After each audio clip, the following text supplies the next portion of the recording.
అంజనేయులు రండి.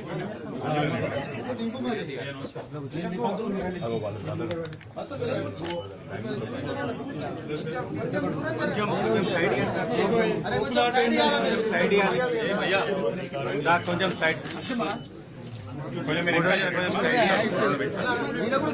కొద్దిసేపు మాట్లాడుకోకుండా సైలెంట్ మనం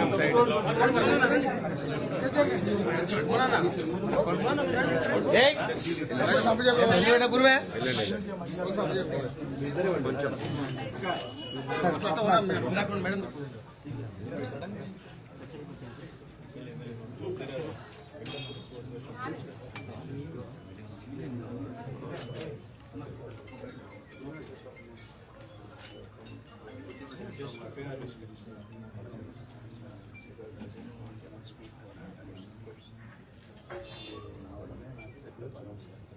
దేశంలో అధ్వాన్నంగా మారిన శాంతి భద్రతలకు అద్దం పడుతూ మరి చిలుకూరు బాలాజీ దేవాలయంలో పెద్దలు చాలా కాలంగా సౌందరరాజన్ గారు, వారి తర్వాత ప్రధాన అర్చకులుగా అదే రంగరాజన్ గారు ఇక్కడ ఏదైతే సేవలు అందిస్తున్నారో వారిని ఇవాళ అగౌరవపరచడమే కాకుండా ఈరోజు రాష్ట్రంలో అధోగతి పాలైన శాంతి భద్రతల సాక్షిగా వారి మీద దాడికి దిగడం ఏదైతే ఉందో నిజంగా కూడా అత్యంత దుర్మార్గమైన, అత్యంత నీచమైన కార్యక్రమం.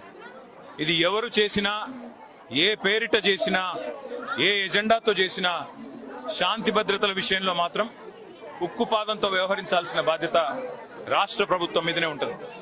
ఇవాళ భగవంతుడి సేవలో నిమగ్నమయ్యే పెద్దలు రంగరాజన్ గారు, సౌందరరాజన్ గారి కుటుంబం పరిస్థితి ఈ విధంగా ఉంది అంటే మరి రాష్ట్రంలో శాంతి భద్రతలు ఎంత అధ్వానంగా ఉన్నాయో దీన్ని బట్టి చెప్పవచ్చు. ఖచ్చితంగా ఈ దాడికి పాల్పడ్డ వాళ్ళు ఏ ముసుగులో ఉన్నా, ఏ జెండా పట్టుకున్నా వారిని కఠినాతి కఠినంగా చట్టపరంగా శిక్షించాలని చెప్పి రాష్ట్ర ప్రభుత్వాన్ని డిమాండ్ చేస్తూ భవిష్యత్తులో కూడా ఇలాంటి సంఘటనలు పునరావృతం కాకుండా కఠినంగా చర్యలు తీసుకోవాలి, కఠినంగా సమీక్షించి పూర్తి స్థాయి భద్రత కూడా అవసరమైతే వారికి ఏర్పాటు చేయాలి. ఎందుకంటే చిలుకూరు బాలాజీ ఆలయం ఇవాళ లక్షలాది మంది అభిమానులు వారికి ప్రపంచవ్యాప్తంగా ఉన్నారు. అట్లాంటి చిలుకూరు బాలాజీ ఆలయానికి మరి గొప్పగా సేవలు అందిస్తున్న ఆ కుటుంబాన్ని సౌందరరాజన్ గారు కానీ, రంగరాజన్ గారు గారిని వారిని అవమానించడం అంటే నిజంగా కూడా ఆ స్వామివారి భక్తులను అవమానించడమే, ఒక దైవ భక్తుడిని అవమానించడం అంటే దేవుణ్ణి కూడా అవమానించినట్టే. కాబట్టి తక్షణమే ఈ విషయంలో కఠినాతి కఠినంగా భవిష్యత్తులో మళ్ళీ ఇట్లాంటి పునరావృతం కాకుండా చర్యలు తీసుకోవాలని ప్రభుత్వాన్ని డిమాండ్ చేస్తా ఉన్నాం. ఆ సౌందరరాజన్ గారికి, రంగరాజన్ గారి కుటుంబానికి మేము పూర్తి స్థాయిలో అండగా ఉంటామని చెప్పి కూడా తెలియజేస్తాం. Thank you.